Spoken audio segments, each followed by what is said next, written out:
বন্ধু, আপনি টানা 3টা বছর ধরে প্রতিদিন 14 ঘন্টা করে পড়াশোনা করছেন। বন্ধুদের সাথে আড্ডা নেই, বাইরে কোনো ঝামেলা নেই, নেই কোনো মনের মধ্যে ঈদের আনন্দ, নেই কোনো জন্মদিনের আনন্দ, মোবাইল ফোনের তেমন স্ক্রল নেই, রাত জেগে থেকে শুধু পড়তেছেন আর পড়াশোনা করতে করতে চোখ লাল হয়ে গেছে। আর আপনার মায়ের একটাই স্বপ্ন, আমার ছেলে একদিন ডাক্তার হবে। আর বাবা নিজের সঞ্চয়টুকু আপনার কোচিং এর পিছনে খরচ করছেন, আর আপনিও বিশ্বাস করছেন পরিশ্রম করলে একদিন সফল হব। কিন্তু পরীক্ষার দিন সকালে আপনি নিজ থেকে একটা বিষয় জানতে পারলেন, যে প্রশ্নের উত্তর খুঁজতে আপনি 3টা বছর কাটিয়েছেন, দিনের পর দিন স্বপ্ন দেখছেন আর রাত জেগে পড়াশোনা করতেন সেই স্বপ্নটা পূরণ করার জন্য। যে প্রশ্নের উত্তর খুঁজতে গিয়ে আপনি 3টা বছর কাটিয়েছেন, সেই প্রশ্ন আগে হোয়াটসঅ্যাপে টেলিগ্রামে 500 টাকা 1000 টাকা বিক্রি হয়ে গেছে।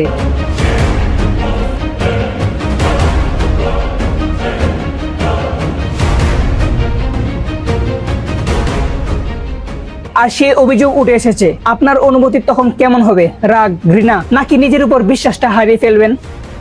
এটি কোনো সিনেমার গল্প নয়।